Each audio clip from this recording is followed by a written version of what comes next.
بسم اللہ الرحمن الرحیم۔ السلام علیکم۔ محمد صلی اللہ علیہ وسلم کا حسن مبارک جانیے۔ اللہ تعالیٰ نے حضرت محمد صلی اللہ علیہ وسلم کو سب سے اعلیٰ، سب سے اجمل، سب سے افضل، سب سے اکمل، سب سے انور، سب سے انسب پیدا فرمایا ہے۔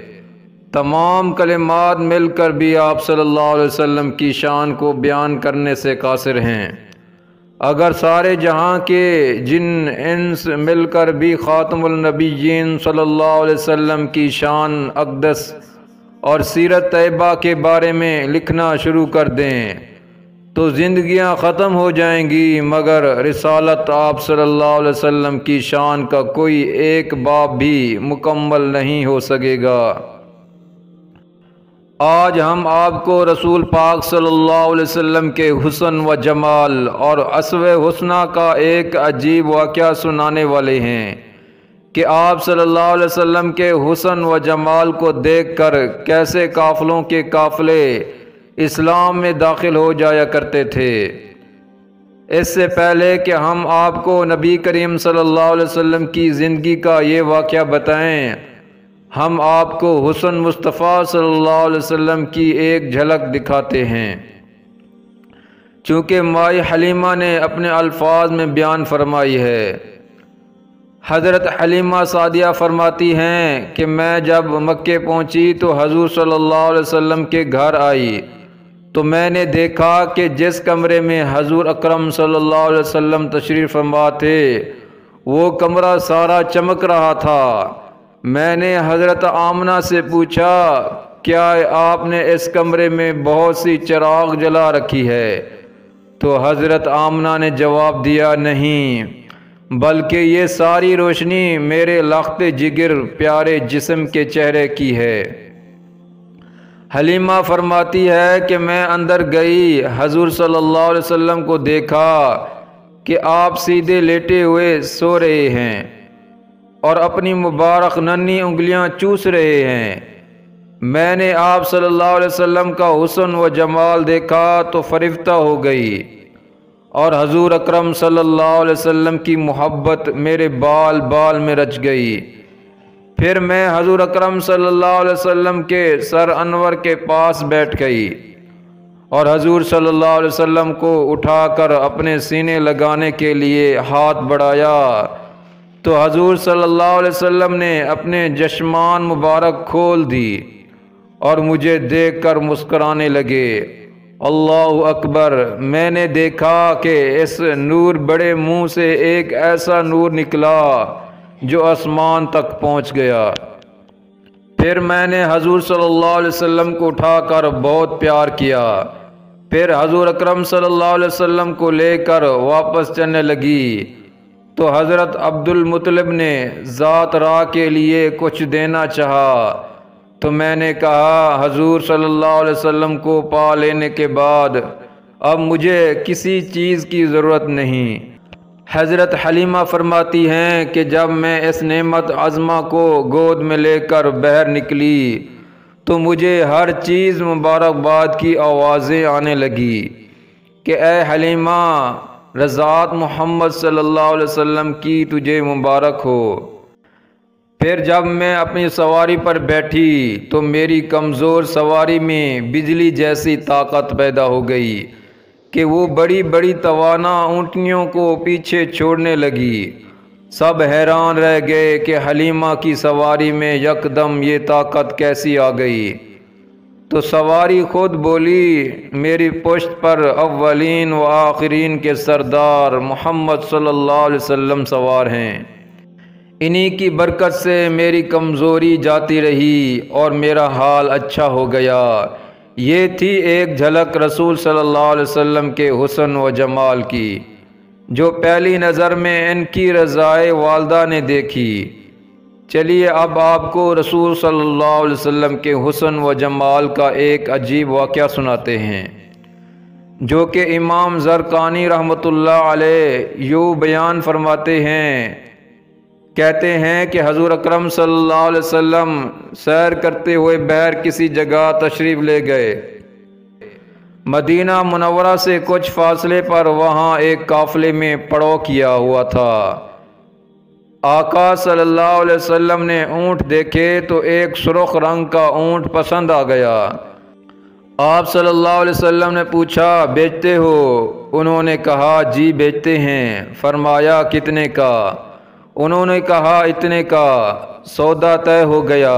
حضور اکرم صلی اللہ علیہ وسلم نے فرمایا کہ میں سیر کرنے آیا تھا، اونٹ پسند آ گیا، میں نے باقاعدہ خریداری کے لیے نہیں آیا تھا، اس لیے قیمت بھجوا دوں گا۔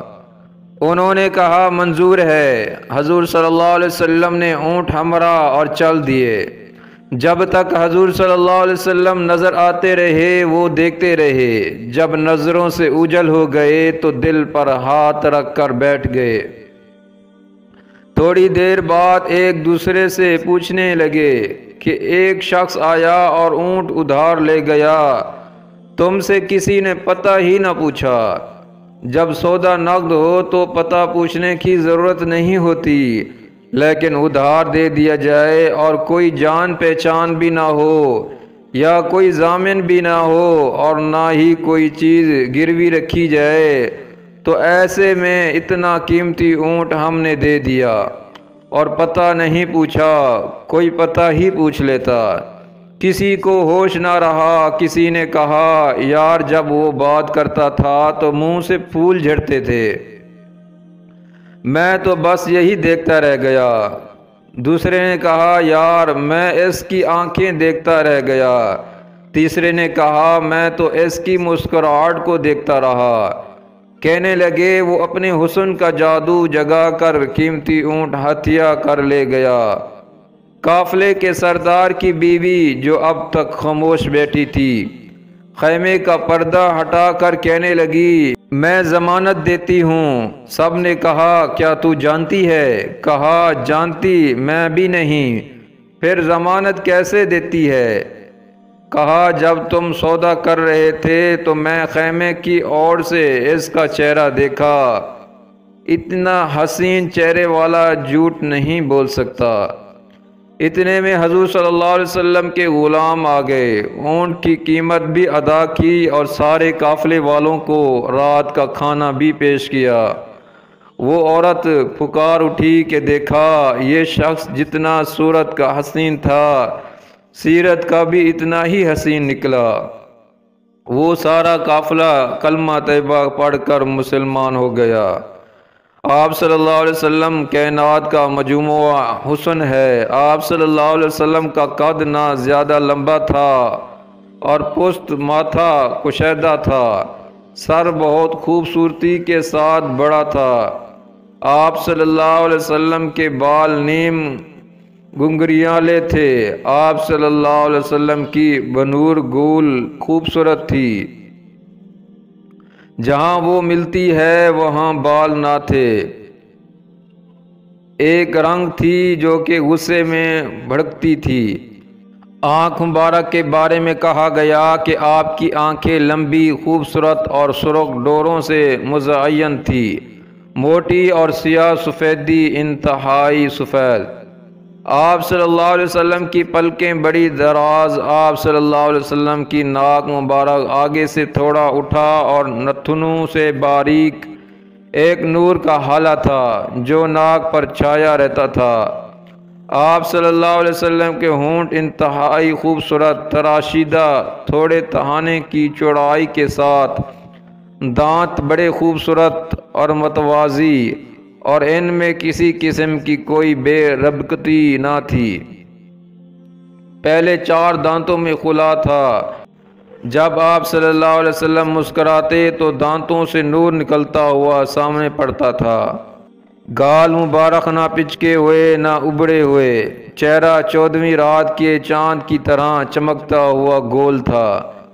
داڑھی مبارک گھنی تھی۔ مختلف روایت کو ملا کر یہ نقشہ آپ صلی اللہ علیہ وسلم کے خد و خال کا آپ کے سامنے پیش کیا گیا۔ امید ہے کہ آپ کو ہماری یہ کاوش پسند آئی ہوگی۔ اللہ تعالیٰ قرآن مجید میں ارشاد فرماتا ہے اے محبوب صلی اللہ علیہ وسلم ہم نے آپ کے ذکر کو بلند کر دیا، جس ہستی کا ذکر مولا اے کائنات بلند کرے، جس ہستی پر اللہ تعالیٰ کی ذات درود و سلام بھیجے، جس ہستی کا ذکر اللہ رحمان رحیم ساری آسمانی کتابوں میں کرے، جس ہستی کا چلنا پھرنا، اٹھنا بیٹھنا، سونا جاگنا، کروٹیں بدلنا، کھانا پینا مومنین کے لیے باعث نجات شفا، باعث رحمت، باعث ثواب، باعث حکمت، باعث دنائی ہو، اور اللہ کی ذات نے آپ صلی اللہ علیہ وسلم کی ذات کے کبریا کو مومنین کے لیے باعث شفاعت بنا دیا ہے۔ اس ہستی کا مقام اللہ اور اللہ کے نبی رسول صلی اللہ علیہ وسلم جانتے ہیں۔ اللہ سے دعا ہے کہ اللہ پاک ہمیں رسول صلی اللہ علیہ وسلم کے ساتھ حقیقی محبت نصیب فرمائے۔ ثواب کی نیت سے اس ویڈیو کو زیادہ سے زیادہ شیئر کریں اور اس چینل کو سبسکرائب کریں۔ جزاکم اللہ خیرا۔